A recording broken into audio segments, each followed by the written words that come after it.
Alright everybody, I wanted to take a few minutes to talk about traditional bows and traditional archery.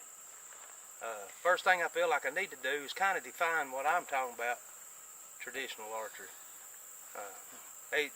There's been many advances made in recurve bows over the years, and laminate bows, flat bows. You know, you got deflex, reflex, deflex, recurves.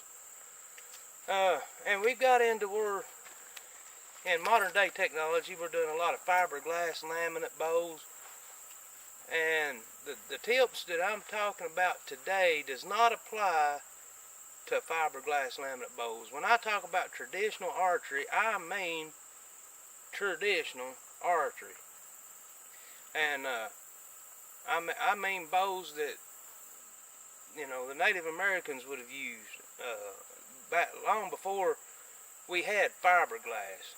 So we're going to exclude fiberglass bows in today's video, and we're going to focus predominantly on what's referred to as self bows.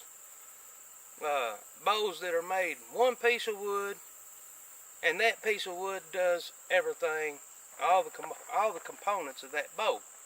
So with that said, I'm standing here holding a traditional hickory bow. This is a bow I made.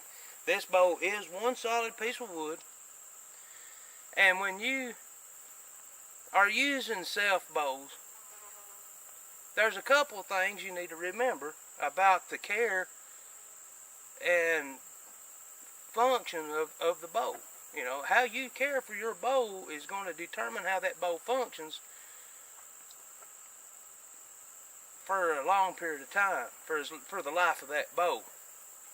This particular bow has been shot several hundred rounds, and it's still shooting good. It's a good little bow, and I want to talk about, first thing we'll discuss is how this bow gets stored. Alright, your self bows are vulnerable to climate changes, temperature changes, humidity changes. They can be vulnerable to certain different things that can affect your bow. So you don't want to leave your bow stored behind a wood stove, because it could potentially dry your wood out to the point that it gets brittle. You don't want to leave your bow standing over an air vent, a central heat and air unit, for the same purpose. You want to keep your bow at home unstrung. Leave the string limp. Alright? You do not want to leave this thing strung up and put it in your closet and forget about it. What you will develop, what is called string fallow, which is over a long period of time, the bow will just develop to where it stays where it's at. You're going to lose poundage. You're going to lose spring back and slow that bow way down, and even destroy the bow. It'll get to where it's useless. So you don't want to leave your bow strung up. You do not want to leave your bow over air vents or anything that might dry the wood out, and you don't want to leave the bow in a high humidity spot that would humidity could soak into your wood and potentially danger your bow. So I prefer to leave them in a dark closet, preferably in a bow sock or bow sleeve. It works really well to protect them from humidity. When you string this bow, these strings, especially a brand new string, I understand some of you will call it a string, but to us it's a string. You know. The new string will stretch, and sometimes you'll get some stretch in your string. Alright, and this is a very simple, a very easy fix. All you do is you flip off from the bottom limb,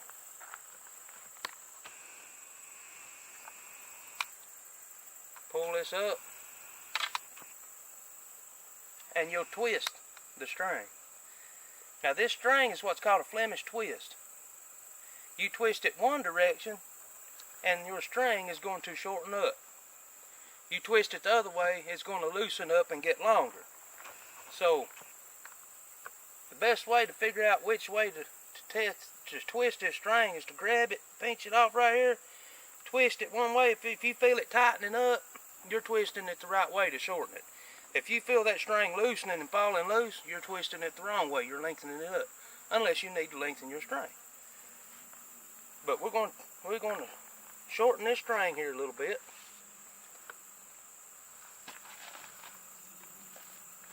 Then we're going to put that right back in its notches, down here. All right. When you're stringing a bow, best method is, I know some people will post that bow right here and they'll lean way out here and they'll pull up and slide the string down if it's on. I'll give you an example.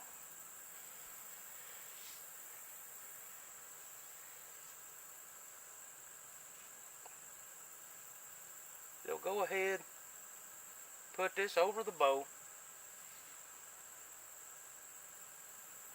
and you'll fix it there. Some people prefer to lean way out here and bend this bow and push this forward to string a bow. Well, on a high poundage bow or a long bow, that can be very overexerting. You will actually straighten, you know, 20, 30 pound bows, yeah, go for it. You can just put it down there and plop it right in place, all right? You get in 45, 50, 55 pound bows, which very rarely do people shoot, but here in Tennessee, we like to beef them up a little bit. You know, we like 50, 55, 60. I've even got one at home that pulls 75 pounds at 28 inches. Plan on taking me a deer with that thing this year. But if you'll step your right leg in and hook that limb right there. Just remember, step the right leg through, that limb goes there. Now, one thing you do not want to do, you do not want this limb hitting your leg at that point. You've got to make sure that this handle is behind your hip. Because when you flex these limbs, you want both limbs flexing. If you do this number and you try to put the string on, you're going to overstretch this limb on the bottom. Do not do that. Get that handle up here on that thigh behind that hip, where when you pull on this limb, you're going to get an even flex, or as even as possible. And at this point, you want to pull this limb in and slide this string up. That gives you maximum leverage. Alright? Now, like I said, in some cases, your bows tend to be a little vulnerable to humidity. At some times, when you string this thing up, and I deliberately did it this time so that you could see, this limb appears to be flexing more than this limb. All that is an action where more flex is put on the limb, and the weight of this bow is a little off. All right, you have to do what we call tuning a bow, tuning the limbs. All right, this limb seems to be straight. It's very simple. All you do to tune this thing back in, you shifting the weight back where it goes in the bow. And what you do is you just put that on your knee a little bit and flex this lower limb, or the stilfer limb, and bounce it. Just a few bounces. And now look, what we've done is we're shifting the weight back to where it goes on the bow. This is a good shooter, really nice little bow. But, you know, it's susceptible to humidity changes. Humidity can do that. But all you have to do is just tune the stilfer limb. And it's done. You're ready to go hunting. It goes right back to where it was. When you get done, you step that foot through there, put that limb back on there, post on that top limb, flex it, flip it off the notches. And this is extremely important to remember, that every time you shoot, when you get done,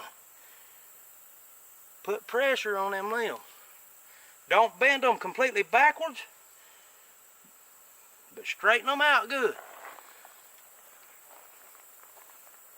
Get it to as straight as you possibly can. That puts that limb back to where it goes. You can store your bow.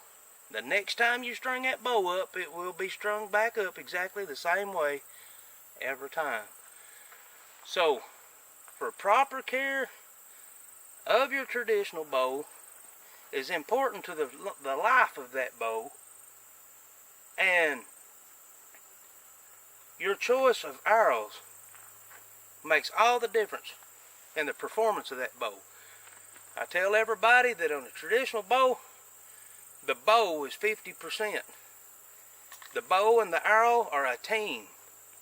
If you choose the wrong arrows, you're going to make a really good bow a trashy bow. If you choose the right arrows, you can make an average bow a really good bow. So do your homework. I usually choose Port Orford cedar. If I want a good performance arrow, Port Orford cedar shafts are dynamite. They're fast, they're lightning, they're real lightweight shaft. You can get them. It's important to get the arrow that is spine tested for your bow. If you have a 45-pound bow, you don't want an arrow spine tested for a 60-pound bow trying to shoot that arrow out of a 45-pound bow. Find out the poundage you're shooting. You can get on Three Rivers Archery at threeriversarchery.com. They've got all kind of traditional archery supplies. They have Port Orford cedar shafts. If you can get them barrel tapered, you're better off. A barrel tapered shaft is dynamite, they're lightning. If you get it spine tested for your bow, you can have a good time shooting. Even if your bow is an average bow, you can have a good time and a lot of success, and you can take deer with your traditional bow. But all of that plays in to your success. So all I'm doing is trying to give you some heads up, some pointers, how to take care of your bow, your self bow, a traditional bow, a real traditional bow, not a fiberglass bow. I mean, fiberglass is nice, but it's not traditional. And I like traditional archery. It's a different sport to be able to go to the woods, find a deer rub, cut that deer rub down, go home, make a bow out of it, and then take it back and take that deer with him. Take him with his own rub. That's a whole different sport. It's a whole different satisfaction. I hope this has been informative for you and helps you out.